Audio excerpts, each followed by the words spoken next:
Hola, saludos a todos, ¿cómo están? Es 22 de abril del año 2020. Estoy aquí en Monclova, Coahuila.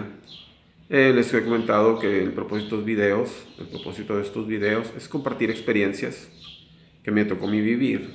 En este caso vamos a tratar el tema de la primera crisis económica que a mí me tocó vivir. Cuando inicia el gobierno del licenciado Luis Echeverría Álvarez, yo tenía 7 años de edad. Realmente no tenía idea de la política, ni mucho menos.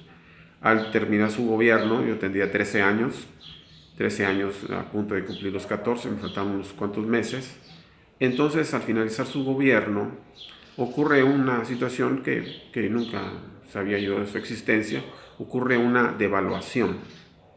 Una devaluación donde el peso, el tipo de cambio peso dólar pasa de 12 pesos con 50 centavos a casi 22 pesos por dólar. Este, a mí me cuestionaban algunas personas al respecto, como si yo pudiera saber algo de qué era una devaluación o qué era la inflación. Yo la verdad desconocía completamente eso, a mí me tomó totalmente de sorpresa la cuestión esta de la devaluación. Las consecuencias más graves son para las personas que tenían créditos en Estados Unidos. Como les comentaba yo en Reynosa, la mayoría de las personas compraban nuestros insumos, nuestra comida, los refrigeradores, las televisiones, los artículos de la casa en Estados Unidos, y algunas personas tenían crédito en las tiendas en Estados Unidos. Esos créditos obviamente estaban contratados en dólar. Ellos pensaban, digamos, si debían $10, pues debían 125 pesos, ¿verdad? Pero al existir una devaluación, resulta que ya no debían 125 pesos, ya debían 220 pesos, ¿verdad? Entonces a ellos les fueron los que más golpeó el tipo de cambio. En realidad esa devaluación no se sintió tanto porque durante su gobierno hubo incrementos salariales a los trabajadores. Entonces, en cierta medida, el tipo de los trabajadores en su gobierno incrementaron su poder de compra. Al hacer un balance generalizado, las personas al final de su gobierno tenían más capacidad de compra. Entonces, en cierta forma, la devaluación solamente fue un ajuste. Yo empecé a escuchar a partir de entonces algunos términos que para mí eran completamente desconocidos, como la inflación. O sea, no sabía yo que hubiera un proceso de inflación. Les comenté en algún video anterior que me tocó el cambio del tipo de monedas que utilizábamos normalmente. Teníamos una moneda de peso, un peso. Inclusive el propósito en estos videos es colocar en su portada un billete de un peso. Estoy seguro que muchos de ustedes que ven este video nunca han tenido en sus manos un billete de a peso, ¿verdad? Realmente creo que fue en la última generación que nos tocó ver un billete de a peso. Pero sí había una moneda de peso y esa moneda tenía un contenido de plata. Esas monedas a precio actual, y no porque sean conmemorativas ni porque sean del recuerdo, sino por su contenido de plata, tienen un valor de 500 pesos. Hubiera sido buena idea haber ahorrado esas monedas para tenerlas en este tiempo. Hubiéramos sido un enorme negocio, ¿verdad? Bueno, entonces a mí me tocó el cambio de ese tipo de monedas, del peso fuerte a un peso que surgió ahí, que era unos de tipo con la cara de Morelos.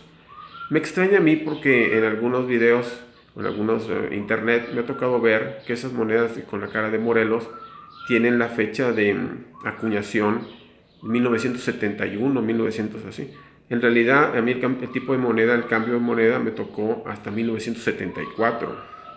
Desconozco si en otras regiones del país ya se había hecho el cambio de lo que se conoce como la canasta de monedas.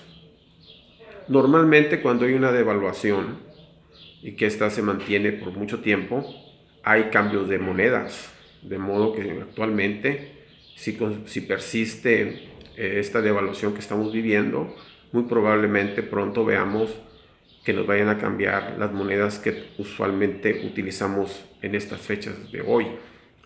Este, Como les digo, el desarrollo que utilizó el licenciado Echeverría durante su gobierno estuvo financiadas sus obras con algo de deuda externa, sobre todo para la compra de insumos que requería para la construcción, digamos, de las siderúrgicas, de las refinerías, de las telecomunicaciones, que a lo mejor requería de algún insumo del extranjero. Entonces era necesario contratar deuda extranjera, pero utilizó un método que era la impresión de billetes. Muchas personas le llaman a esto la teoría de Keynes, G de kilo, Y, Keynes. Este señor, por ejemplo, decía que no había ningún problema para que incrementara la inflación si tú, por ejemplo, imprimes dinero y ese dinero lo utilizas en construir algo tangible. Es decir, si tú imprimes 200 pesos y con eso es tu intención de comprar 2 bultos de cemento, por ejemplo, ¿verdad? Pero si tú imprimes dinero para comprar 3 bultos de cemento, es decir, vamos a suponer 300 pesos, que costará cada bulto 100 pesos, y al ir a la tienda resulta que solamente existen 2 bultos. Y entonces, en vez de solamente gastar los 200 pesos, gastas los 300 en comprar 2 bultos de cemento, ¿verdad? Entonces ahí generas inflación porque estás pagando por un producto más de lo que realmente es su precio real. Él para lo que hizo fue tratar de que el país creciera lo más que se pudiera. Es decir, con lo que teníamos en la producción nacional, construir la mayor cantidad de escuelas, la mayor cantidad de hospitales, la mayor cantidad de carreteras. ¿Con qué intención? La intención de aprovechar la ventaja comparativa que tenía México con el resto del mundo, que todavía tenía los estragos de la Segunda Guerra Mundial y las guerras que le precedieron, como la guerra de Corea, la guerra de Vietnam, los conflictos en el Medio Oriente, por la creación del Estado de Israel. Entonces México tenía en cierta forma paz y él quiso aprovechar al máximo la ventaja que tenía México para lograr tener un crecimiento lo más que se pudiera, y se logró en su gobierno prácticamente duplicar lo que teníamos dentro del país, los hospitales, las escuelas, ¿verdad?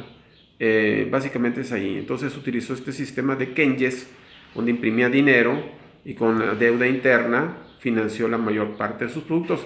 Obviamente que en ocasiones fue creando inflación, pero esta inflación se corrigió con esta devaluación. En realidad, en su gobierno no existen escándalos así de desvío de recursos o de favoritismo en la asignación de las construcciones o la obra.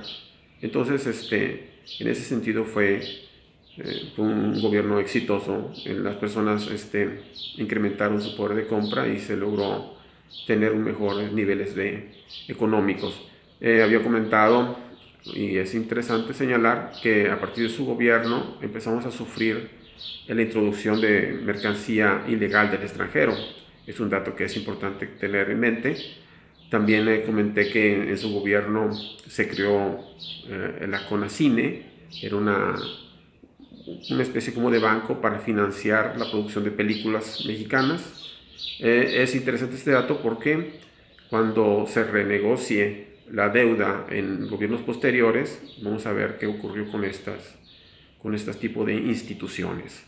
Entonces, como les digo, en realidad no fue tan traumática esta devaluación, pero sí empezó en mí a empezar a ver cierto tipo de términos, como la devaluación, como la cuestión de la inflación y este tipo de métodos de crecimiento o de economía, en este caso que él utilizó, que fue la de Keynes, ¿verdad? Espero que esta información les haya sido útil. Espero haber cubierto todos sus lados, sus puntos al respecto. Como les digo, espero que esta información les sea útil a todos ustedes en la toma de sus decisiones. Estamos en contacto, los vemos en mi video, los invito a que los vean en YouTube como Tigre Monclova y me sigan en Twitter como Gus Monclova, todo junto. Saludos a todos y estamos en contacto. A la siguiente.